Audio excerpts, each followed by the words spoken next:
Thank you, Madam Toastmaster, fellow Toastmasters, and honored guests. Sticks and stones may break your bones, but words will never hurt you.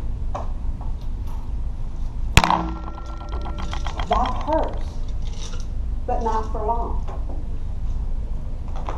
That might hurt, but not for long. How many of you have heard that growing up? It's not true, is it?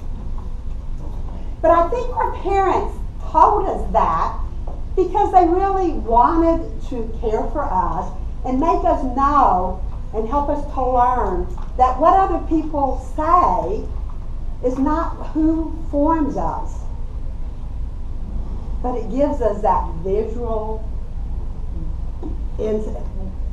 just gut-wrenching hurt whenever we hear those words. Now the next thing you might hear is time will heal all wounds. Is that true? No. Now time does heal. I've experienced that. I know that in my own life. But it does not heal all wounds. And let me tell you one way that it doesn't heal. And that's sometimes with those words that we hear, particularly as children. When somebody tells us something. Let me give you a couple of examples. Or not even as children, but even as adults. As an adult, I was the women's ministry leader in our church. So we had a women's retreat. And after that night, Saturday night, we wanted to celebrate. We had a fun time of playing music and dancing. You know, women, we love to dance, and a lot of times the guys don't. So this was our time to dance and have fun and not have to worry about whether there's a guy around who's going to ask us to dance with us. So we were dancing and having fun, and this lady came by and said, now, so I'm the leader, so I'm setting the pace, so I'm out there dancing. I'm not a great dancer. But she said, man, you don't have a stick of rhythm in your whole body, do you?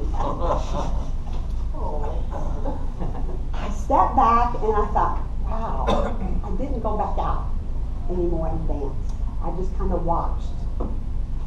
Those words, even today, when I go dancing, go through my head. That thought goes through my head. It's like, no, that's not true. It doesn't matter. I'm here to have fun. So I have to make that choice to tell myself that. Let me give you another example of something that I just heard a couple of days ago. A friend of mine was going to her 40th, or was supposed to go to her 40th reunion, high school reunion. She was, every time she would think about going, she got nauseated. She did not want to do it. So she said, you know, I'm not sure what's going on, so I'm going to go look through my book. So she went and looked through her old yearbook to see who it was that she wanted to see. But what she ended up seeing is a lot of people that she did not want to see. See, she was really, really, really smart. And so they made fun of her a lot. To this day, she's probably one of the smartest people that I know.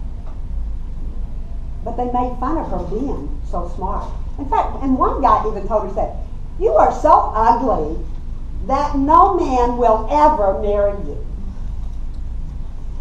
Now, this lady is a wonderful lady, but I know that to this day, she worked so hard to perform and make sure that you like her, make sure that she looks good enough, make sure that she does everything perfect. And of course that will never happen. And she gets frustrated and angry with herself every time she makes a little mistake. Sticks and stones will heal. Words can heal.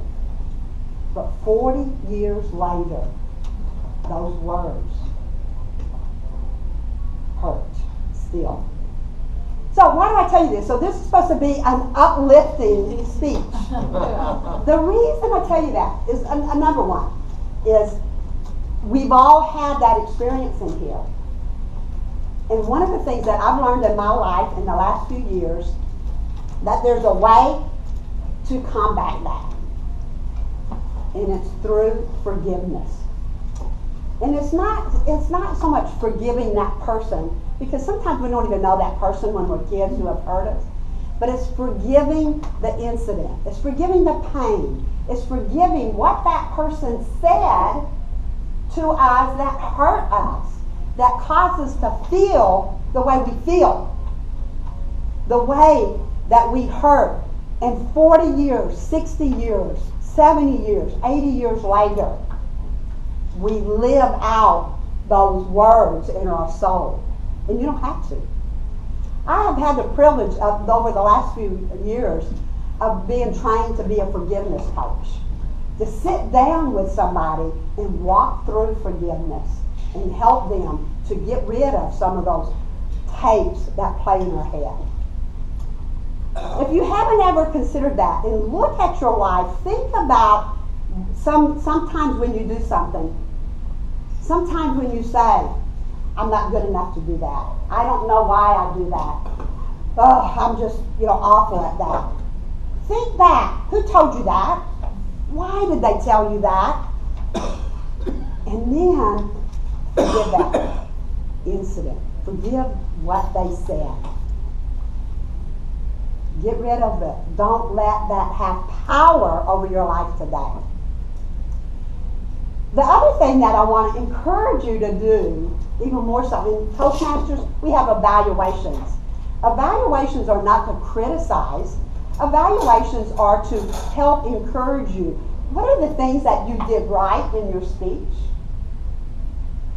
What are the things that you can improve on? Not what you did wrong or how bad you were, but what can you improve on? How can you make your speech better by doing this or by doing that? That's what we're here for in Toastmasters, is to learn. And that's one of the ways we can learn. The other thing that I really want to encourage you to do is know that our tongue is one of the sharpest tools that we can ever use. And we can cut a human into pieces quickly. Watch your tongue. Be careful of the words that you use.